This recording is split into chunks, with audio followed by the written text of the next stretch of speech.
গৈছে মাননীয় সভানেত্ৰী বাইদেউ বিতৰ্কত অংশগ্ৰহণ কৰাৰ সুযোগ দিয়াৰ কাৰণে ধন্যবাদ জনাইছোঁ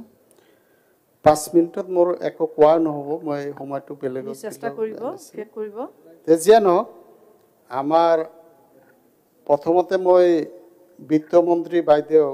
মানে ধন্যবাদ এইকাৰণে যাচিছোঁ যে তৰুণ গগৈদেৱৰ সময়ত যে অসমখন উন্নতিৰ পথত আগবাঢ়ি গৈ আছিলে তাৰে এটা ছবি তেখেতে এই বাজেট ভাষণত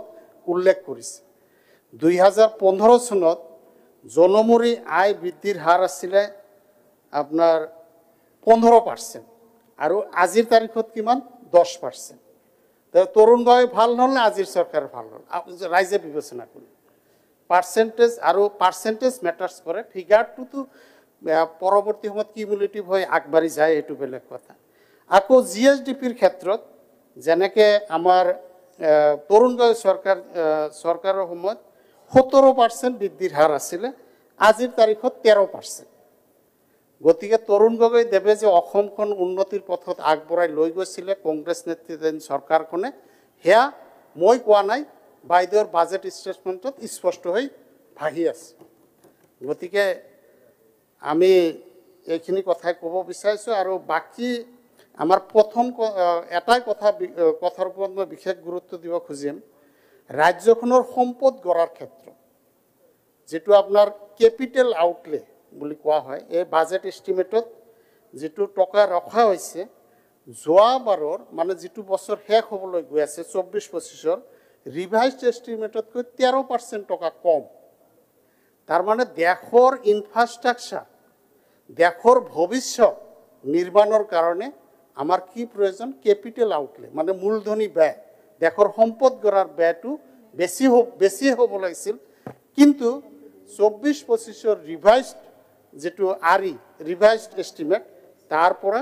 13% কম এইবাৰ বাজেট এষ্টিমেটত আৰু যদি মই ফিগাৰটো কওঁ তেনেহ'লে এনেকুৱা ধৰণৰ হ'ব 33,897 কোটি টকা আছিলে ৰিভাইজড 24-25ত আৰু এইবাৰ বাজেটত আমাৰ 25-26ৰ বাজেটত 29,364 কোটি টকা তো গতিকে এইটো বস্তুত আমি বিচাৰোঁ যদি সংশোধনৰ উপায় থাকে তেনেহ'লে ৰাজ্যখনৰ ভৱিষ্যত সুৰক্ষিত কৰাৰ স্বাৰ্থত আমাৰ সম্পদ গঢ়াৰ স্বাৰ্থত আন্তঃগাঁথনি গঢ়াৰ স্বাৰ্থত আমি যাতে মূলধন মানে কেপিটেল আউটলেটো বঢ়াই দিব পাৰোঁ নেকি তাকে চিন্তা কৰিব লাগে আৰু এটা কথা ইয়াত আমাৰ পাব্লিক ডেপ্ট হৈছে এই বছৰ দেখুওৱা হৈছে 36,185 কোটি টকা আৰু তাৰ সাপেক্ষে কিন্তু আমি যি দেশৰ ভৱিষ্যত নিৰ্মাণ কৰি আছোঁ ৰাজ্যৰ ভৱিষ্যত নিৰ্মাণ কৰাৰ কাৰণে কেপিটেল আউটলেট কিন্তু তাতো কিন্তু আকৌ 7,000 কোটি টকা কমহে 29,000 কোটি টকা গতিকে পাব্লিক ডেপ্ট ধাৰ লৈ পেলাই যে আমি কেপিটেল আউটলেট খৰচ নকৰি মূলধনী ব্যৱস্থাত খৰচ নকৰি পেলাই বেলেগত যে আমি খৰচ কৰি আছোঁ এই কথাটো আমাৰ স্পষ্ট হৈছে এই বাজেটৰ মানে ষ্টেটমেণ্টৰ পৰা পোৱা গৈছে তো যিয়ে নহওক বাইদেউ আৰু কিছুমান ক্ষেত্ৰত হয়তো চমক সৃষ্টি কৰাৰ কাৰণে হিতাধিকাৰী সৃষ্টি কৰাৰ কাৰণে সকলোৱে বাহ ল'ব বিচাৰিছে কিন্তু এতিয়া যদি মই কওঁ যে গ্ৰাম উন্নয়ন বিভাগত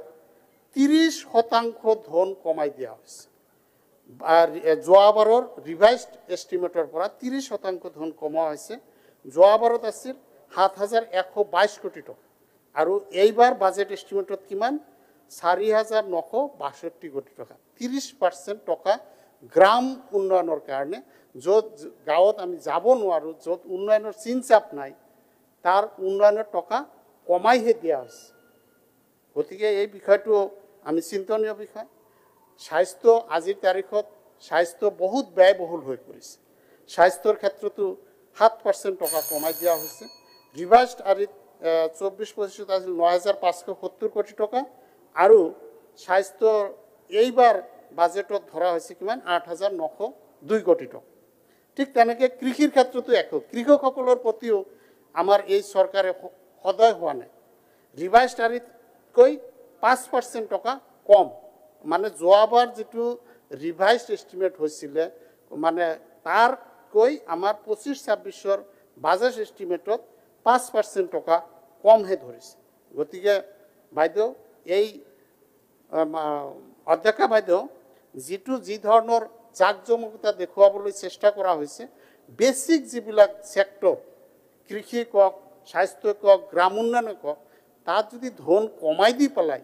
ক'ৰবাত হিতাধিকাৰী সৃষ্টি কৰাৰ কাৰণে ধন ব্যয় কৰা হয় তেনেহ'লে সেইটো কিমান দূৰ সমীচীন সেইটো আমি সকলোৱে চাব লাগিব মই আৰু 1 মিনিট কম স্যার 1 মিনিট কম তো যিয়ে নহওক মইতো তথ্যভিত্তিক কথা কৈছো আপোনাৰ বহুত সদস্য আছে দলৰ ঠিক আছে হ'ব বাইদেউ মই খালি এটা মানে আমাৰ শাসকীয় পক্ষৰ বাবে এটা ভূপেন হাজৰিকা গানৰ কলিৰে মোৰ ভাষণটো সামৰিব বিচাৰিছোঁ মানুহৰ বাবে যদিহে অকণো নেভাবে অকণি সহানুভূতিৰে ভাবিব কোনেনো কোৱা সমনীয়া এই কথাষাৰ এই বাজেট সাপেক্ষে চৰকাৰৰ প্ৰতি মোৰ এই কথাষাৰে মোৰ ভাষণ সমাপ্ত কৰিছোঁ থ্যাংক ইউ